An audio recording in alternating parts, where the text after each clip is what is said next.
It's Giles Brown. Beyond Happy, How to Rethink Happiness and Find Fulfilment is a comprehensive guide to cultivating well-being, combining cutting-edge science and primordial folk wisdom.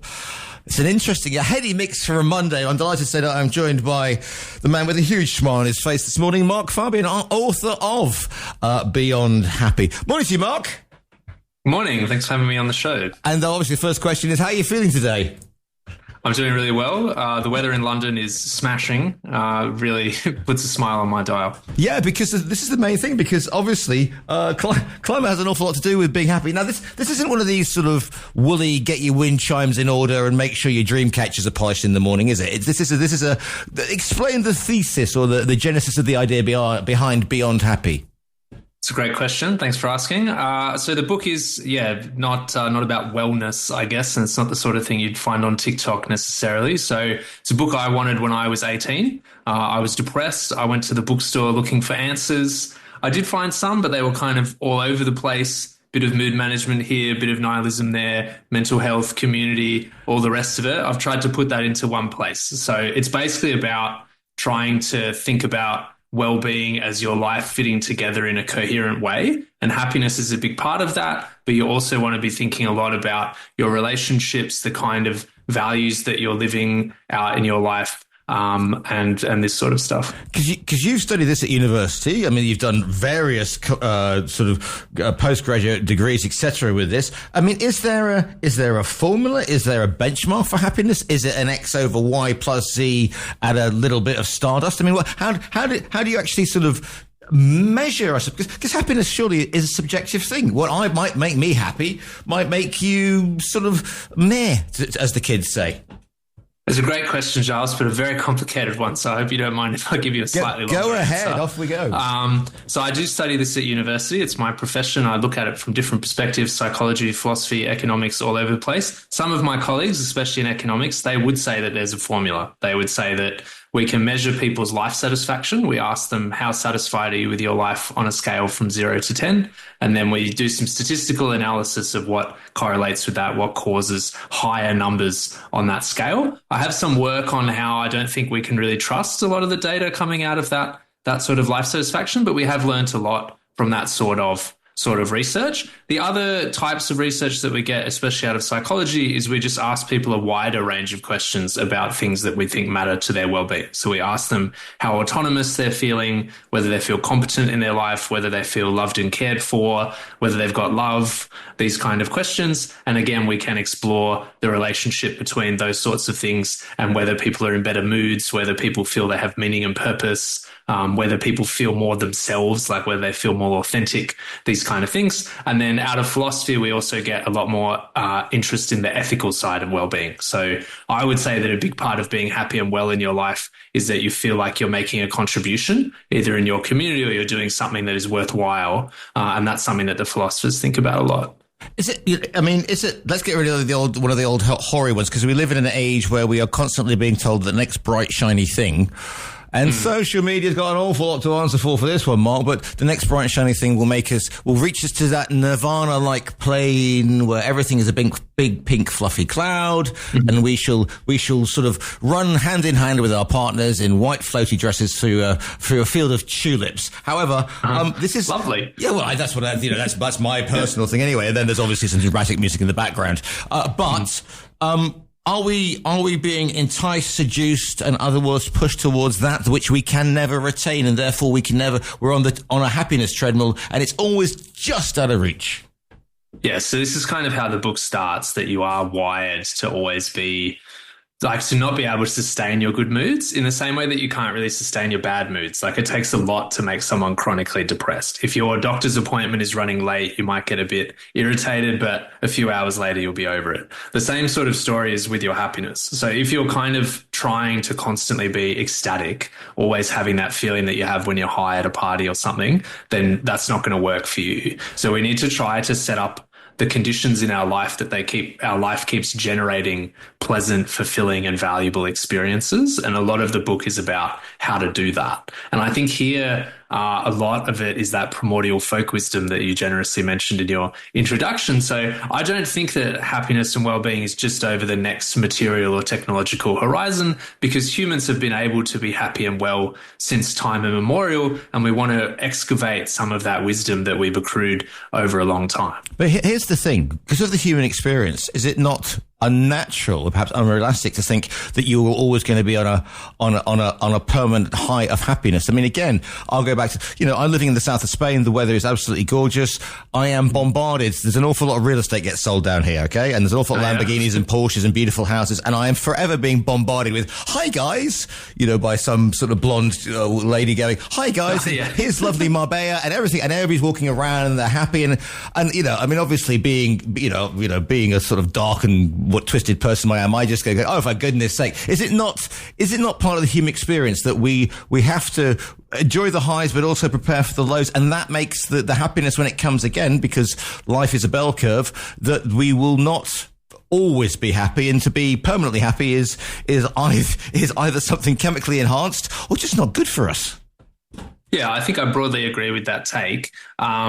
So as I said, you're sort of neurochemically wired to come back to a baseline in terms of your mood, and also to be a little bit dissatisfied with your life, which is why it's so easy for people to sell you stuff, saying that, well, if you just had this Lamborghini, you'd be happy. And then you get it and if you just had this private jet, you'd be happy. And I think it's broadly the case that those things aren't going to make you happy. What's going to make you happy for the most part is your relationships, your values, knowing who you are and being able to pursue that sort of stuff. And I think it's worth reminding ourselves of the primordial wisdom of teachings like Buddhism and Christianity in some ways, about gratitude, about trying to get off this hedonic treadmill, managing our desires, focusing on what's already good in our life and just investing more in that. Because it's not a one-size-fits-all formula here, happiness, because what might make me happy might not be the same thing. I mean, I got out of bed this morning, put, the right colour socks on, and that makes me happy, and I had a damn good cup of coffee, and that sets my template for the day, because, I've been, I won't bore you, but I've been through some interesting situations in my life. And so that makes me happy. And the fact that I can come down and drive to work and do a job and go to a home full of people who love me, that makes me happy. Mm-hmm. Whereas somebody who is a captain of industry might think, oh, for goodness sake, I woke up this morning and, the stock market is diving quicker than a bleeding Stuka at the moment. So it's you surely, for your own personal happiness, you set your own personal goals. And so my happiness, what I regard to makes me happy, is not the same as another person's happiness, and we have to recognize that.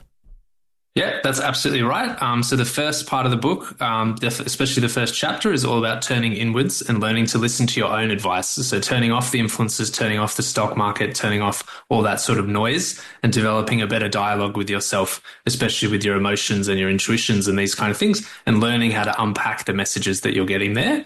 And then chapter 4, and to a lesser extent, chapter 5, is all about self-actualization. So it's kind of guidebook to how you can think about the kind of person that you'd be proud to be, think about the kind of person you feel a responsibility to be, and then how to set about bringing yourself into alignment with that by trying on certain identities, thinking about what sort of feedback you get from them, how do you feel when you're behaving that way, and then you can make recalibrations on the basis of those sorts of feelings. You mentioned something at the beginning, which I thought was really interesting, which is about, bringing things into your community and isolation, both physical and you can be isolated in a room full of people.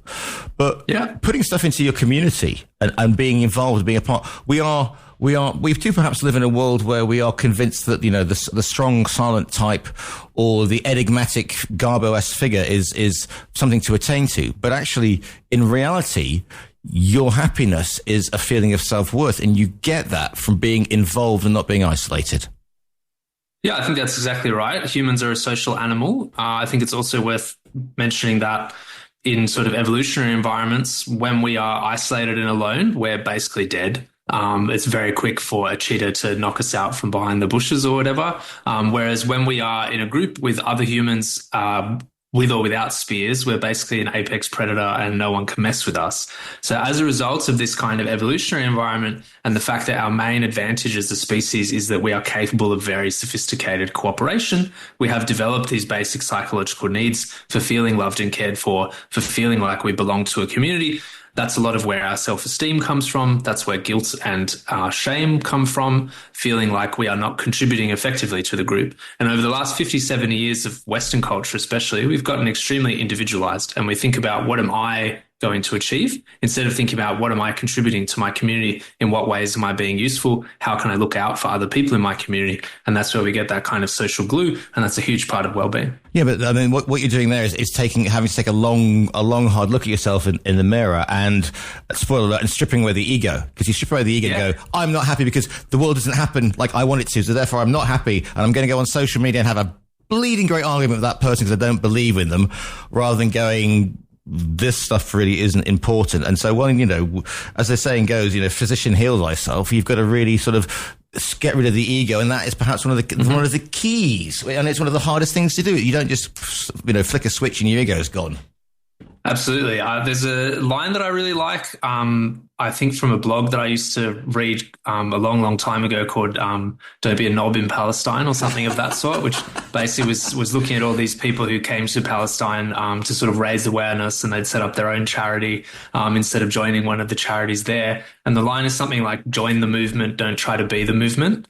And I think that does speak to a lot of the themes you just raised about looking at the ways that other people are already getting a lot out of life, contributing, and how can you fit into that, as opposed to making it all about yourself. Sometimes it will be something that you really need to do that's specific to you, but I think for most of us, we can look out at the world and join something that already exists. So, how would we go about it, Mark? Like I said, I'm sitting looking out over towards the shimmering Mediterranean, can see Gibraltar if I stand on the desk.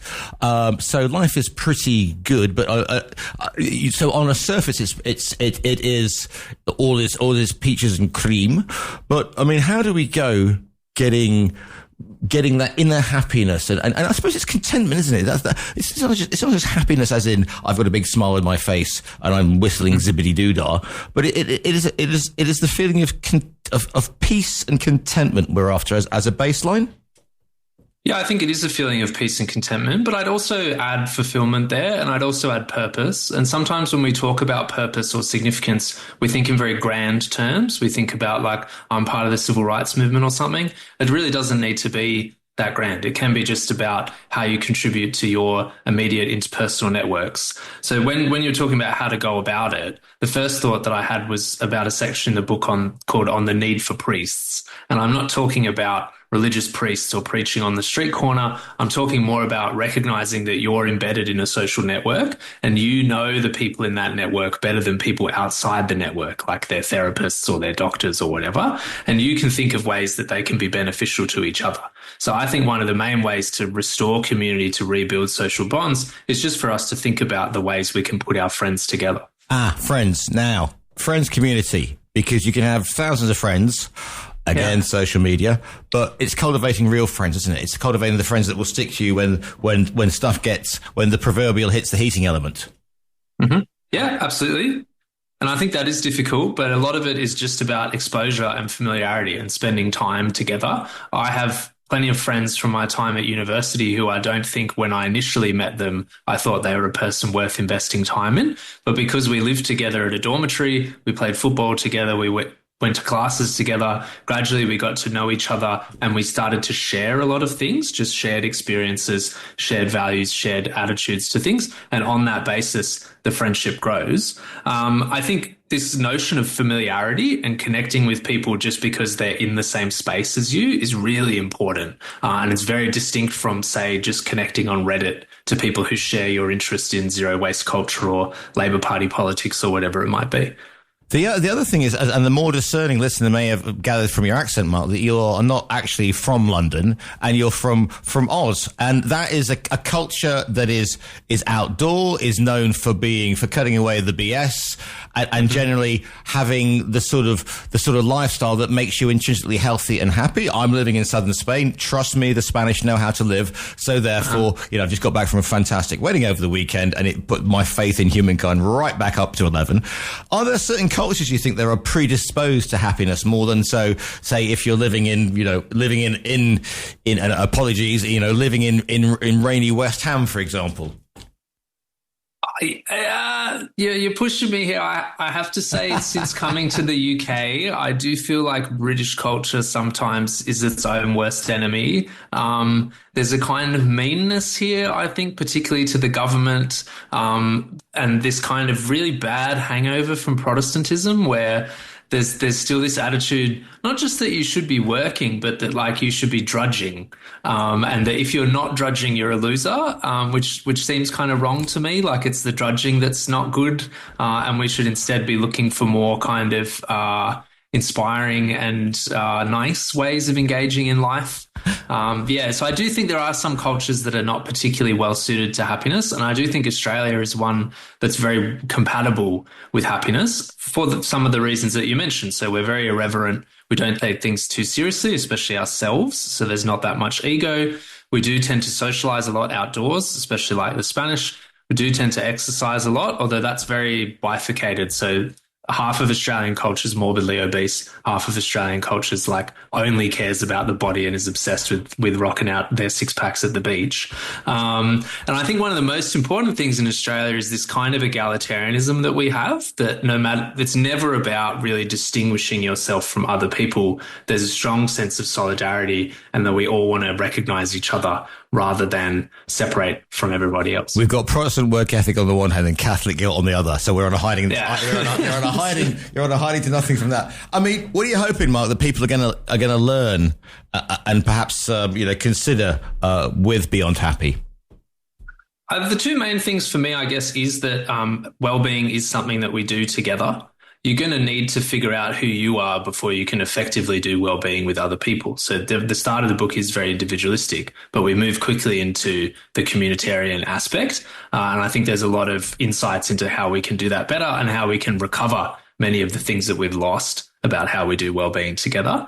And the second thing that I hope people get is that well-being and happiness really lies in being a values-driven person. I think a lot of the time at the moment, because of the pressures of modern life, like the housing market where I am and the housing market where you are quite taxing. But because of these things, we tend to get very caught up in our own stresses and very caught up in our material needs. And I don't think we think enough about what sort of narrative we're crafting around our life, what sort of values we're pursuing, what sort of world we're trying to create. And I think in those kind of more substantive endeavors is where a lot of your well-being and happiness is going to be found. The book is called Beyond Happy. It's by Mark Fabian. It's been today. Mark, if people want to find you online, where's the best place to go and find you and share the happiness? Well, you can really pick your poison. If you want my kind of more erudite academic takes, you can find me on Blue Sky. If you want me just talking about the book and trying to be funny, then I'll be on TikTok. If you want me to be backslapping, I'll be on LinkedIn. And then I also post a lot of my blogging stuff on Substack and cross-posted on Instagram. So whatever you want. I just like the idea of backslapping on LinkedIn. I've never heard it called that before, but I shall refer to it as always. Listeners, you can also order the book. Go to the virtual bookstore. You'll see the front cover of Beyond Happy, and you can order it direct from there. The book is called Beyond Happy. It's by Mark Fabian, who is speaking today. Mark, thank you so much for your time today. So enjoyable. I really, thanks for having me. It might seem crazy what I'm about to say. Sunshine, she's here. You can take a break. I'm a hot air balloon that could go to space. With the air, like I don't care, baby, by the way. Because I'm happy. Clap along if you feel like a room without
Because I'm happy. Clap along if you know what happiness is to you. Because I'm happy. Clap along if you feel like that's what you want to do. Because I'm happy. Clap along if you feel like a room without a roof. Because I'm happy. Clap along if you feel like happiness is the truth. Because I'm happy. Clap along if you know what happiness is to you. Because I'm happy. Clap along if you feel like that's what you want to do. Hey, go! Bring me down, can't nothing bring me down. The love is too high to bring me down. Can't nothing bring me down. I said, because I'm happy. Clap along if you feel like a room without a roof. Because I'm happy. Clap along if you feel like happiness is the truth. Because I'm happy. Clap along if you know what happiness is to you. Hey, hey, hey. Clap along if you feel like that's what you want to do. Because I'm happy. Clap along if you feel like a room without a roof. Because I'm happy. Clap along if you feel like happiness is the truth. Because I'm happy. Clap along if you know what happiness is to you. Hey, hey. Clap along if you feel like that's what you want